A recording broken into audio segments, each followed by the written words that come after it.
Hello दोस्तों, मैं आपका होस्ट त्रिलोचन सिंह और आप सुन रहे हैं जियो पॉड। आज आप जिस बुक को सुनने वाले हैं उसका नाम है मैनेजमेंट और जिसे ब्रायन ट्रेसी द्वारा लिखा गया है। और इस बुक का हिंदी अनुवाद डॉक्टर सुधीर दीक्षित द्वारा किया गया है। चलिए सुनते हैं बुक। अध्याय 14। टीम भावना बनाए। टीम भावना सफल मैनेजरों की अनिवार्य योग्यता है। प्रभावी टीम बनाने और उसके साथ काम करने की योग्यता प्रमोशन के लिए एक मुख्य आवश्यकता है। कंपनियां क्षमतावान मैनेजरों की तलाश करते समय जिन शीर्ष गुणों की कद्र करती है, यह उनमें से एक है। शीर्ष प्रबंधन करने वाली टीम बनाने की योग्यता आपकी सफलता के लिए अनिवार्य है। Stanford graduate school of management ने 30 साल का रिसर्च प्रोजेक्ट करके यह पता लगाया कि किसी बड़े कॉरपोरेशन का वरिष्ठ एग्जीक्यूटिव बनने के लिए किन गुणों की आवश्यकता होती है। शोधकर्ताओं ने पाया कि फॉर्च्यून 500 कंपनियों के सभी सीईओज में दो बड़े गुण आम थे। पहला गुण था किसी संकट में अच्छी तरह काम करने की योग्यता। जब मुश्किल दौर आते हैं तब भी दृढ़ लोग घबराते नहीं हैं। इस गुण का प्रदर्शन उन्होंने अपने करियर में जल्दी ही कर लिया था। इसने समस्याओं और विपत्तियों से उबरने तथा उनसे प्रभावी ढंग से निपटने में उनकी मदद की। इस गुण ने उन्हें कंपनी के लक्ष्य हासिल करने के लिए लगन से जुटे रहने की प्रेरणा दी। टीम खिलाड़ी बने। शीर्ष एग्जीक्यूटिव्स में जो दूसरा गुण आम था वह था टीम बनाने की क्षमता और टीम के सदस्य के रूप में काम करने की योग्यता। अपने करियर की शुरुआत में वे उत्कृष्ट टीम खिलाड़ी थे। उन्होंने हर असाइनमेंट के लिए स्वेच्छा से पहल की। वे जल्दी ही टीम के उन शीर्ष 20% सदस्यों के समूह में पहुंच गए जो 80% काम करते थे। इसके फलस्वरूप उन्हें प्रमोशन मिला और सुपरविजन के लिए कर्मचारी दिए गए जो उनकी टीम का हिस्सा बन गए। जब उन्होंने अपनी टीम के सदस्यों के साथ प्रभावी ढंग से काम करके ज्यादा परिणाम हासिल किए तो उन्हें साथ में काम करने के लिए और भी ज्यादा कर्मचारी दिए गए। उनके करियर में बाद में फॉर्च्यून 500 कर्मचारियों कॉरपोरेशनों के सीईओ के रूप में उन्होंने पाया कि उनके अधीन लाखों कर्मचारी काम कर रहे हैं। लेकिन इस अध्ययन में उन्होंने यह भी पाया कि किसी संकट में अच्छी तरह काम करने की योग्यता किसी क्लासरूम में नहीं सिखाई जा सकती। यह इंसान के भीतर से आती है।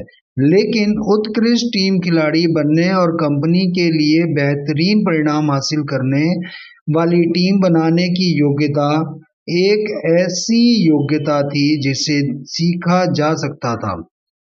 सीखी जा सकने वाली योग्यता।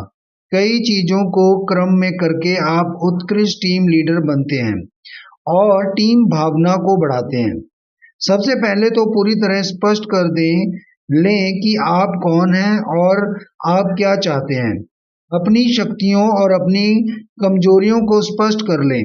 खुद के लिए और अपने करियर के लिए स्पष्ट लक्ष्य और उद्देश्य तय करें।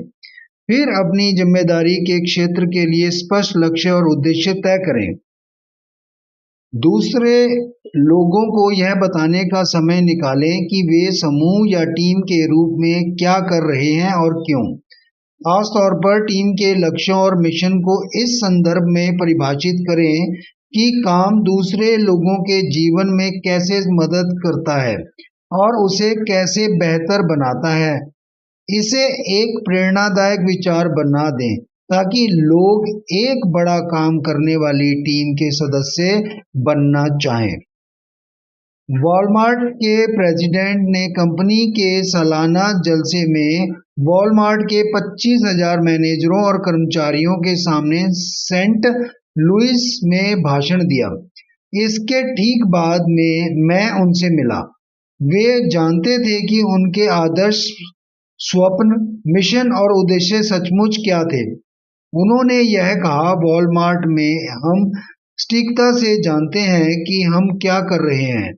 हमारा लक्ष्य अपने ग्राहकों को सबसे कम संभव भाव पर सर्वश्रेष्ठ प्रोडक्ट्स और सेवाएं प्रदान करना है ताकि अपने परिवार और बच्चों पर खर्च करने के लिए उनके पास ज्यादा पैसे रहें। पूरे हॉल में बैठे लोगों ने उठकर उनका अभिवादन किया। ग्राहकों और उनके परिवारों के जीवन को बेहतर बनाने के प्रति उनका जोश पूरे संगठन की प्रेरणा है। विचारों पर बातचीत करें और उनका आदान प्रदान करें। नियमित संवाद और टीम भावना के बीच सीधा संबंध होता है। हर सप्ताह अपने स्टाफ के साथ प्रभावी बैठक तय करें ताकि विचारों का आदान प्रदान हो सके और यह पता लगाएं कि हर कर्मचारी क्या कर रहा है। मैंने जिस भी सफल कंपनी के साथ काम किया है, हर सफल कंपनी अपने कर्मचारियों को इस तरह एकजुट करने के कारण लगातार खोजती है जिससे टीम भावना, प्रेरणा और संगठन के प्रति समर्पण बढ़े। मिसाल के तौर पर वेल्स फार्गो बैंक मशहूर है कि यह अपने प्रत्येक ब्रांच ऑफिस को एक चैरिटी चुनने के लिए प्रोत्साहित करता है जिसमें ब्रांच का हर कर्मचारी योगदान व सहयोग देता है। हर ब्रांच में टीम भावना बढ़ाने में यह विचार इतना सफल रहा है कि वेल्स फार्गो अब इस पहल के लिए मुख्यालय में 100 से ज्यादा पूर्णकालिक लोगों की रखती है। महत्वपूर्ण घटनाओं का जश्न मनाएं। पुरस्कार और मान्यता देकर जन्मदिन, सफलताओं और विजयों का जश्न मनाएं। लोगों को महत्वपूर्ण महसूस कराएं। जब लोगों की प्रशंसा की जाती है और उनकी सफलताओं का जश्न मनाया जाता है तो वे खुद के बारे में और टीम के दूसरे सदस्यों के बारे में जबरदस्त महसूस करते हैं। सौहार्द के माहौल को बढ़ावा दें। मेरे मित्र केन ब्लैंचर्ड्स के संगठन में 172 लोग हैं और वे खुद को मुख्य आध्यात्मिक अफसर कहते हैं। वे कहते हैं कि उनका काम यह सुनिश्चित करना है कि स्टाफ के सभी सदस्यों के बीच सौहार्द और खुशी का उच्च स्तर हो। यह उन सबसे महत्वपूर्ण चीजों में से एक है जो आम टीम के लीडर के रूप में कर सकते हैं। हमारी कंपनी में हर कर्मचारियों को बता देते हैं कि हम चाहते हैं कि वे अपने काम में खुश रहें। मैं कहता हूं, अगर आपको कोई समस्याएं या चिंताएं हों तो कृपया मेरे या किसी दूसरे एग्जीक्यूटिव के पास आ जाएं और हम आपकी समस्या को सुलझाने की कोशिश करेंगे। लेकिन अगर हमें कोई ऐसा व्यक्ति मिलता है जो लंबे समय से नकारात्मक या नाखुश है और जिसे संतुष्ट नहीं किया जा सकता, तो हम उसे किसी दूसरी जगह जाकर काम करने के लिए प्रोत्साहित करते हैं। कामकाजी परिवेश में एक भी नाखुश या नकारात्मक व्यक्ति कई लोगों के नजरियों में विष घोल सकता है। कर्मचारियों को जानकारी देते रहें।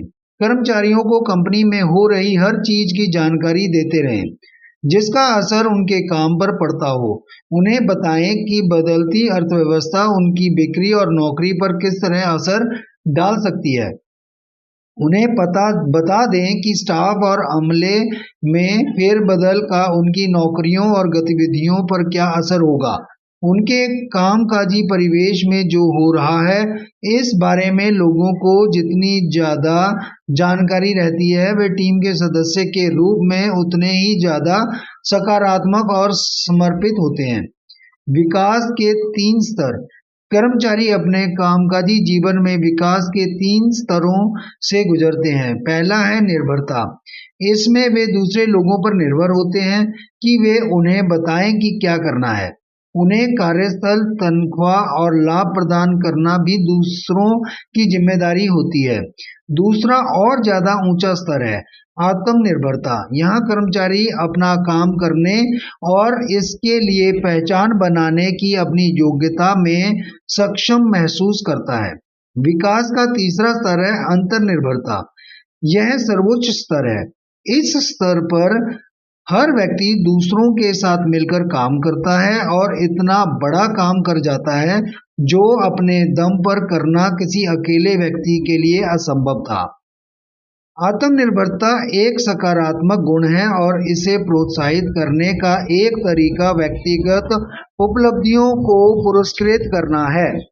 अंतर्निर्भरता को प्रोत्साहित करने के लिए आप सामूहिक पुरस्कार या टीम के व्यक्तियों के बीच विभाजित होने वाले पुरस्कार स्थापित करते हैं। पुरस्कार कोई भी हो सकता है, मुनाफे में हिस्सेदारी, बोनस और जश्न भी, जैसे पार्टी, वेकेशन और कंपनी की तरफ से आयोजित पिकनिक।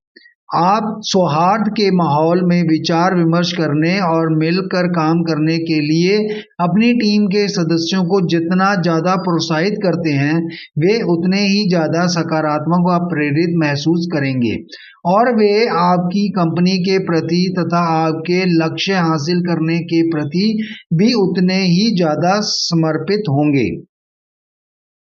अध्याय 15। अच्छे निर्णय लें। निर्णय लेने की क्षमता प्रभावी मैनेजरों का एक मुख्य गुण है। कोई भी प्रमोशन तथा तरक्की तब तक संभव नहीं है जब तक कि कोई व्यक्ति समस्याएं सुलझाने और अच्छे निर्णय लेने की योग्यता न सीख ले। कभी कभार मैं अपने श्रोता मैनेजरों को बताता हूं कि मेरी स्मृति कमाल की है। मैं कहता हूं कि मुझे कमरे में मौजूद हर व्यक्ति का पदनाम याद है। क्योंकि वहां सैकड़ों लोग मौजूद होते हैं, इसलिए हर व्यक्ति थोड़े संदेह में मेरी तरफ देखने लगता है। फिर मैं उन्हें अपनी बात का मतलब समझाता हूँ। मैं कहता हूँ, चाहे आपके बिजनेस कार्ड पर कोई भी पदनाम लिखा हो, आपका सच्चा काम समस्या सुलझाना है। सुबह काम शुरू करने से पहले शाम को घर जाने तक आप समस्याएं सुलझा रहे हैं, छोटी बड़ी, एक के बाद एक, लगातार। अगर आपके पास सुलझाने के लिए समस्याएं नहीं होंगी तो आपके बजाय किसी मशीन या किसी कनिष्ठ कर्मचारी से काम चल जाएगा। समाधान उन्मुखी बने।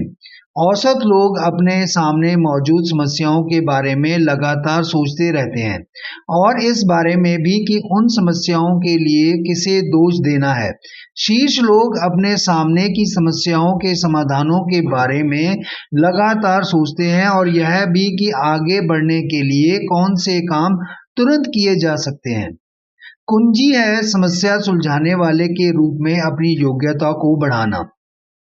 जब भी आप किसी तरह की कुंठा, प्रतिरोध या नाकामयाबी का अनुभव करें तो यह पूछकर शुरू करें, समस्या दरअसल क्या है। समस्या को ज़्यादा से ज़्यादा तरीकों से परिभाषित करें। आप इस प्रश्न पर भी मनन कर सकते हैं, क्या यह सचमुच एक समस्या है? क्या इस समस्या में कोई लाभ हो सकता है? क्या यह एक छिपा हुआ लाभ हो सकती है? आप जिस समस्या से जूझ रहे हैं, कई बार तो वह असली समस्या होती ही नहीं है। किसी भी ऐसी समस्या से सावधान रहें जिसकी सिर्फ एक ही परिभाषा हो।